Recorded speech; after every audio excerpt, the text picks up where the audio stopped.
Hello and welcome to another video review. This is Quake 4 for PC, Mac, Linux, and Xbox 360. This is a first-person shooter developed by Raven Software and published in 2005 by Activision. And it's actually a sequel to Quake 2 rather than Quake 3. The weird thing about this series is that you had Quake and then you had Quake 2, which was completely unrelated to it. In fact, they wanted to call it something different, but they ended up calling it Quake 2 anyway. And you had Quake 3, which was, again, unrelated to all the previous games. And then you had Quake 4, which was the sequel to Quake 2. So this is technically the only sequel in the entire series. That said, it was pretty different from all of the other Quake games, much like Doom 3 was to Doom 1 and 2. But it was still received fairly favorably. So the question becomes, when it changed it up and went to this newer style, did it lose everything that made Quake great, or did it just succeed? Well, at the time, the visuals were certainly very impressive. This was on the Doom 3 engine, aka id Tech 4, and that was released the previous year, so this was pretty cutting edge in the visual department. It had a lot of really nice dynamic lighting and such that really set it apart from other games of the time. And the textures and modeling were also very well done for the time as well. But then you had the animations, which were just kind of average. They didn't really impress at all, and they certainly don't by today's standards. And the visuals themselves haven't really aged all that well, partly because this thing still has the limitations of the Doom 3 engine, which is to say, it does not render large environments very well. Doom 3 was a bunch of really tight corridors for a reason. It looks a lot better in these tight, confined areas, and it runs a lot better in them than it does rendering a very large area. And this was blatantly obvious with Quake 4. Because when you go into these large open areas, for say a vehicle sequence or something, it just doesn't look good at all. They really had to tone down a lot of the detail to keep the performance at an acceptable rate, and it really doesn't impress all that much at all. And that's why, like, say, Source Engine, which was the big competition at the time, just blew it away, because it was just so much better in these light, wide-open areas. And that said, Quake 4 is also very dark, because Doom 3's engine is really meant for dark areas. So there's a lot of instances where you're going to be having to use your flashlight. Now, it's not quite as annoying as it was in Doom 3, but I'll get to that later on.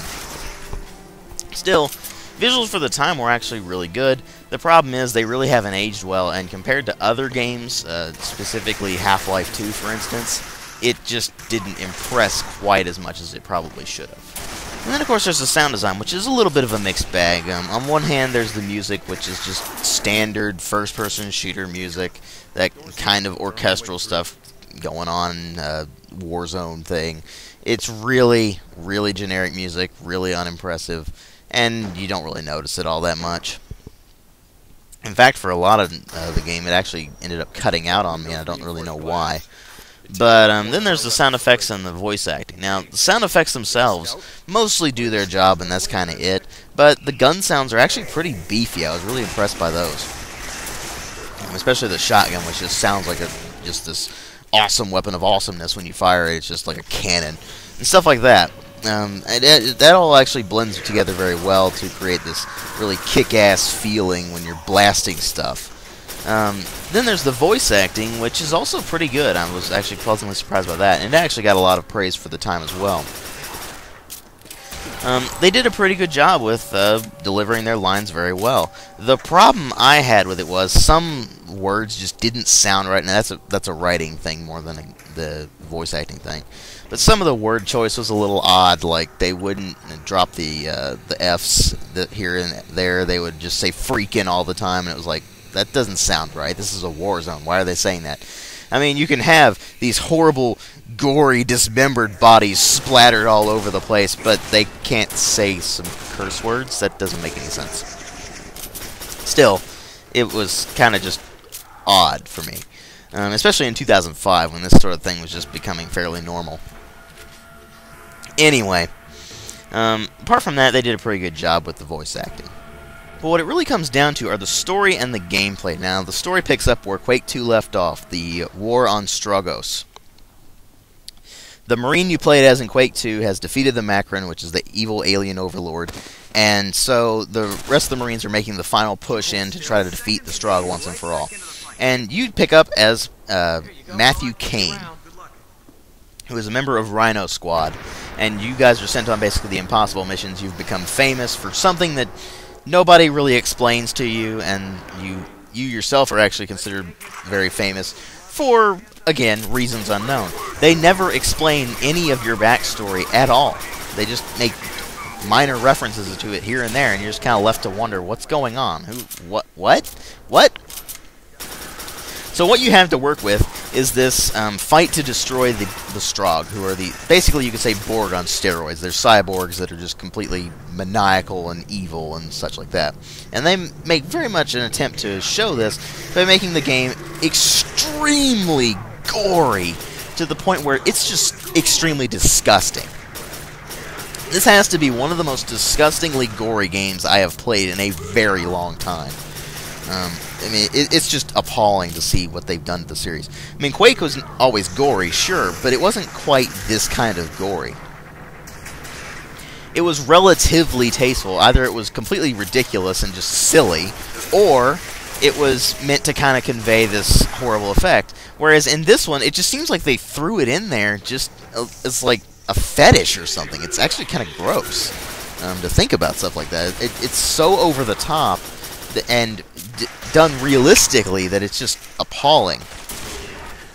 But you see that especially with the processing plant and the waste disposal facility. Oh, those are nasty. And you end up actually becoming Stroggified yourself. You become one of the Strogg. This isn't really a major spoiler, by the way. It's basically one of the major plot points of the game, the only one, actually. And this explains why Kane is sent on some later missions in the game to kind of defeat the Strogg once and for all. Because he is Stroggified. He's turned into one of the cyborgs. He's implanted with the chip, but the chip isn't activated. So his thoughts are not controlled by interfacing his brain with this chip. Yet, he can now read some, but for some reason not all of the panels that the Strogg have. He can understand some of the Strogg language. He can get into areas that humans just can't because they're not Strogg. And such like that. So, it explains why he's sent in to infiltrate more towards the end of the game. But at the same time, the plot really doesn't go anywhere.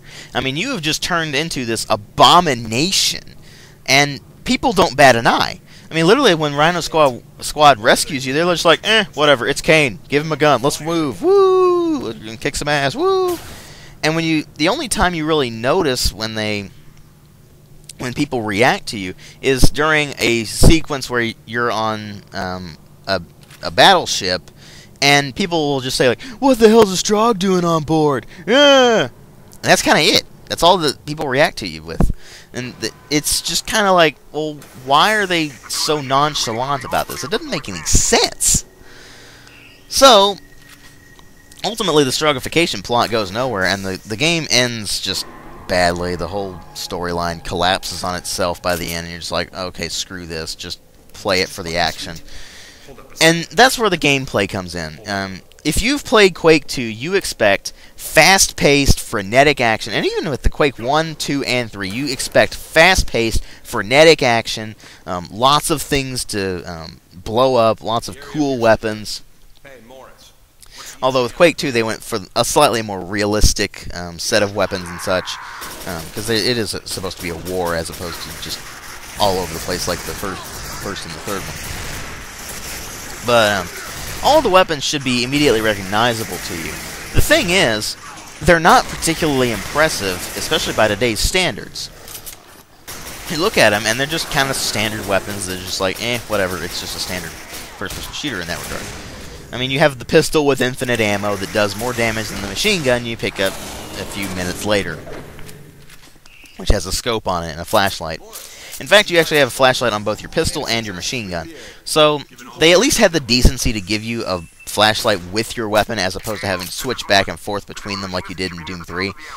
But at the same time, the machine gun is the weakest weapon in the game, and the pistol is kind of useless by the end of the game as well. So you'll be switching back and forth between your weapons anyway to find something more suitable.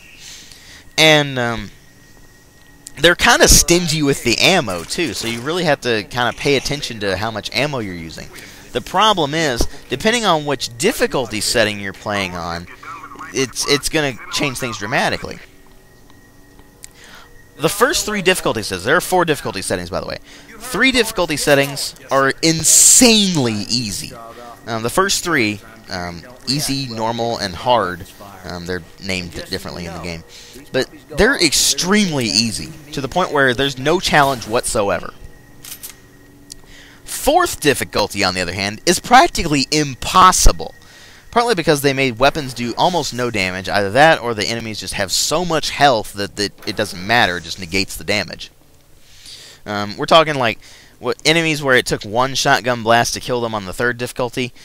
Suddenly they take 5 or 6 at point blank. It doesn't make any sense. I mean, the difficulty spike is just completely ridiculous. And the fact that the AI is completely retarded doesn't really help either, because if you played it on the lower difficulties and you're like, well, I need a challenge, then you've basically trained yourself to just kind of run in and run and gun no problem. And I mean, Quake 1 through 3 were all very clever about how they handled that. I mean, they made it actually challenging. It made it hard to actually beat the enemies you were fighting, but you had a lot of great mobility. Whereas in Quake 4, you're actually really slow. So, I mean, even when you're running around, you're really slow. And this has only helped a little bit when you turn into a Strog, actually, because you suddenly get 25 extra points of health. You can now actually activate the Strog healing panels, and you also can move a little faster. Still, mobility in this game is just not very good. It feels sluggish. It feels off. It does not feel like Quake. I mean, Quake was smooth. It was fast-paced. And Quake 4 just doesn't feel that way. I mean, Quake 1 through 3 are all fairly similar style of play. But Quake 4, it's the black sheep of the whole group. You're just like, well, this is completely different from all these. And the guns themselves just don't handle properly. I mean, in Quake 1 through 3, pretty much all of the weapons had a purpose. I mean, in Quake 1 they did a bad job of really balancing out the weapons, but in Quake 2 and 3 they did a better job. And each one kind of has its own purpose and its own strengths and weaknesses and such. Whereas in Quake 4, once you get like 2 or 3 weapons towards the end of the game, that's all you're going to be using, because that's all that's useful anymore. And if you're playing on the hardest difficulty, none of your weapons are useful, so it's kind of pointless to actually bother with it. Still, this is just all blending together to make a supremely awful first-person shooter. You have a really crappy storyline.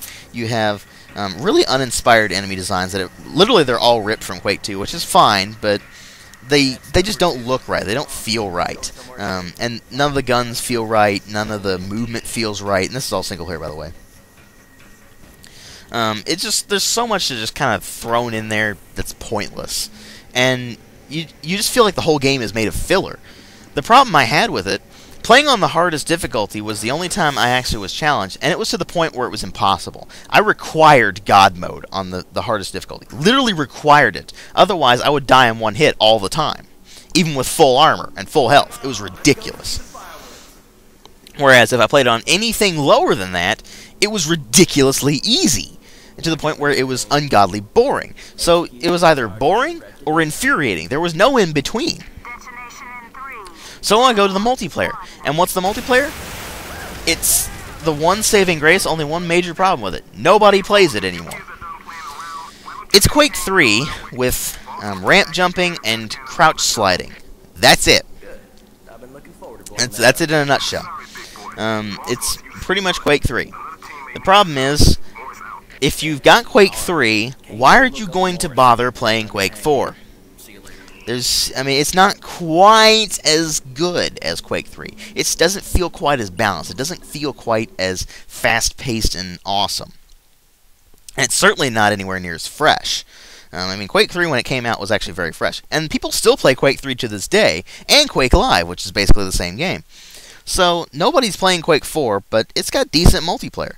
Problem is, nobody plays it, so it's kind of pointless. And that's how the whole game feels. It's especially insulting to me because my favorite Quake game is actually Quake 2, which is what this game is a direct sequel to. So, ultimately, I went into this thing kind of hoping it would be at least decent, and it ended up being one of the worst games I have played in a very long time. They did nothing right.